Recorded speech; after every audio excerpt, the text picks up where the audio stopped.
Hi friends, ఈరోజు topic వచ్చేసి deep meditation వల్ల వాళ్ళలో ఉన్న దేవుణ్ణి తెలుసుకోపోకుండా చేసేదే సగం సగం మంది నాగసాధువులు, భైరవులు, అఘోరులు వాళ్ళు బాగా తపస్సు చేస్తారు. ఆలోచనలు బాగా పెరుగుతాయి, ఇమాజినేటివ్, క్రియేటివ్ అన్నీ పెరుగుతాయి. కానీ వాళ్ళకు తెలియదు వాళ్ళలోనే దేవుడు ఉన్నాడు. ఆ దేవుణ్ణి వాళ్ళు ఓపెన్ చేయలేకపోయారు. వాళ్ళలో ఉన్న దేవుడు వాళ్ళలో బయటికి రాకుండా వాళ్ళకి ఎన్ని నాడులు అడ్డొచ్చాయి. వాళ్ళలో ఆలోచన స్థితులు, మానసిక ఒత్తిళ్ళు, వంశ శాపాలు, వాళ్ళకున్న వంశవృక్షంలో ఉన్నట్టి బీజాలు ఉన్నట్టి ఖనిజాలు ఉన్నట్టి శాపశక్తులు అవన్నీ పడతాయి. ఒక వ్యక్తికి ఒక నిర్దేశక సూత్రాన్ని చేరుకోవడానికి కొన్ని వేల తపస్సులు చేస్తే కానీ బ్రహ్మర్షి పదవి రాదు. కొన్ని వేల తపస్సు చేస్తే కానీ ఋషులు అవ్వలేరు. కొన్ని వేల తపస్సులు చేస్తే యోగి అవ్వలేడు. కొన్ని వేల తపస్సు చేస్తే కానీ దేవుడు అవ్వలేడు. అలా అలా కొన్ని వేల మందికి ఉన్న పిచ్చి మానసిక ఒత్తులన్నిటికీ కారణం నేనే గొప్పగా బతకాలి, నేనే తెలివిమంతుడిగా బతకాలి, నేనే వెళ్ళాలి అనే అహంకారం, మదము, మాత్సర్యం, లోభితం ఇవే అడ్డొస్తాయి. తర్వాత వీటిని ఎక్స్పోజ్ చేసే వాళ్ళు ఉంటారు సరౌండింగ్లో. వీడు ఎదగద్దురా, వీడు పరమాత్మాన్ని చూడకూడదురా, వీడు చూస్తే వీడు మనల్ని ఇంకో డామినేట్ చేస్తారా అనే ఆలోచన భావాన్ని కలిగజేస్తారు. ఇది కొన్ని సందర్భంలో మనలో ఉండే చెడు అలవాట్లే కావచ్చు. చెడు అలవాట్ల వల్ల కూడా మనలో ఉన్న మంచోడు చనిపోతాడు. చెడు అలవాట్లు ఎంత ఉండాలో అంతే ఉండాలి. సిగరెట్, తంబాకు, గంజాయి వీటిని సేవించవచ్చు, కానీ లిమిట్గా సేవించాలి.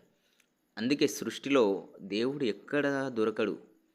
మీలోనే ఉన్న దేవుణ్ణి మీరు చూస్తే ఆటోమేటిక్గా ప్రపంచంలో మీకు మంచే జరుగుతాయి. అయితే ఇప్పుడు కలియుగం కాబట్టి మొత్తం చెడు వ్యక్తులు, చెడు స్వభావాలు, నీచ బుద్ధులు, ఘోర పాపాలు ఉంటాయి కాబట్టి ఎవరికి ఎవరు కనబడరు, చెప్పుకోరు, విప్పుకోరు.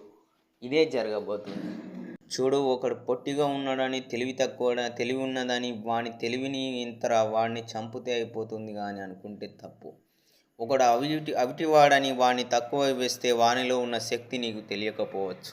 మనం ఏది దాచిన ప్రకృతిలో ఉన్న పరిచయాలు, పంచభూతాలు, భూతపోటి గాలిలో ఉన్న శక్తులు వదలవు.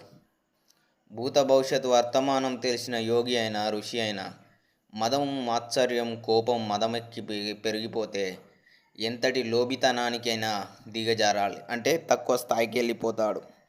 సో ఎంత ఉండాలనో అంతే ఉండాలి. ఈ లోకంలో ఆలోచన ఎక్కువైతే చావు దగ్గరలో ఉన్నదన్నట్టు. శిరోభారం ఎక్కువైతే మనిషికి శత్రువులు సమాజ స్పృహలతో అతనికి చేతబడులు చేస్తున్నారన్నట్టు. అంతేగాని ఈ లోకంలో లిమిట్గా బతుకు, ఎవరు నిన్నేం చేయలేరు. లిమిట్గా ఉండు. నిన్ను మించిన ధైర్యంతుడు లేడు. నీకెవరు తప్పు కాదు. నువ్వు ధర్మంగా బతికినప్పుడు నిన్న సాంబశివుడు కూడా నిన్ను తప్పు అని అనలేడు. నీలో మంచి అనేది నీకు కనబడనంత వరకు నువ్వు ఒక నిర్జీవ స్పృహతోటే కోల్పోయి ఉంటావు. మంచివాడెప్పుడు ఎక్కడ కనబడడు. వాని మంచితనం ఎంత ఉండాలనో అంతే ఉంటుంది. ఒకవేళ వాని మంచితనం చెడుతనం అయితే ఒక ఉగ్రవాదిని, ఒక టెర్రరిస్ట్ని మీరే సమాజంలో తయారు చేస్తున్నారు. అది సమాజంలో ఎట్లా బతకాలో తెలియని మీకు చదివి చెప్పిన మాస్టర్లు చదువు దొంగలు అవుతున్నారు. సిగరెట్లు, గంజాయి అలవాటు చేపిస్తున్నారు. మాదక ద్రవ్యాలతో, మత్తుమాదిత్యంతో, రాజకీయ నేత్రలతో కుతంత్రాలు చేస్తూ, సినీ పరిశ్రమలతోటి అశ్లీల ప్రభావాలు చూపిస్తూ నడుస్తున్న ఈ సృష్టిని వీరబ్రహ్మేంద్ర స్వామి చెప్పినట్టు ఘోర కలియుగంలో కలికి అవతారానికి వీరబ్రహ్మేంద్ర స్వామి తన ఉగ్ర రూపంలో ఒక మంత్రాన్ని బీజాక్షర చేసే సమయంలో నరనారాయణుడు ఆవిర్భావ సమయం జరిగినప్పుడు మీకే అందరికీ తెలుస్తుంది నాలో ఎంత వేస్ట్గాడున్నాడు, మంచోడున్నాడని. ఇక్కడ రూపాయి పోగేస్తే ఒకని సొమ్ముకు ఆశపడిన వాడు ఎప్పుడు బాగుపడడు. తన కష్టాన్ని లెక్కించుకొని ధర్మంగా బతికిన వానికి ఎప్పుడు ఏదో ఒక శక్తి అని వెంటుంటుంది. వీలైతే అడుక్కో, లేకపోతే బేరమాడు. అంతేగాని ఎవనితోటి నేను దొంగ అని మచ్చ పెట్టుకోకు. నువ్వు ఈరోజు గొప్పవాడివి కావచ్చు, ఈరోజు నీలో ఉన్న రాక్షసుడు ఒక జన్మలో నిన్ను మళ్ళీ వెంటాడుతాడు అమాయకుడిగా. ఇప్పుడు అప్పుడు ఎక్కడో కాడ నిన్ను ఎవరో ఒకరు వెంటాడుతూనే ఉంటారు.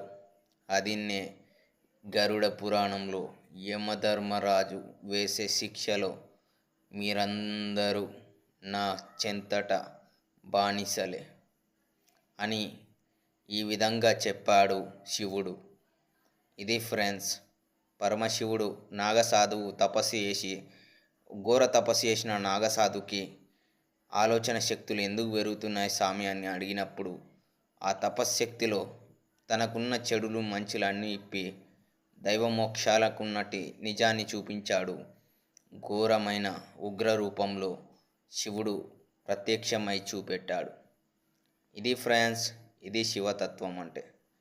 ఎవరు పడితే వాళ్ళు యోగులు అవ్వలేరు. కొన్ని వేల తపస్సులు చేస్తే కానీ సిద్ధులు పొందలేరు. ఒక తపశ్శక్తి చేసి ఇన్ని ఆలోచనలు ఎందుకు, ఇంత కోరిక పిచ్చులు ఎందుకు?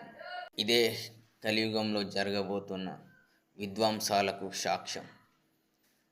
సో స్టోరీలో వెళ్తే కర్మణ్య పునరిత జన్మ పునరిత మరణం అని ఎలా అంటారు, పునరిత జననం పునరిత మరణం ఎలాగైతే చచ్చినవాడు మళ్ళీ పునర్జన్మ ఎలా ఎత్తుతాడో మళ్ళీ అతని వెంట ఆది అంతాలు కూడా మొదలవుతాయి.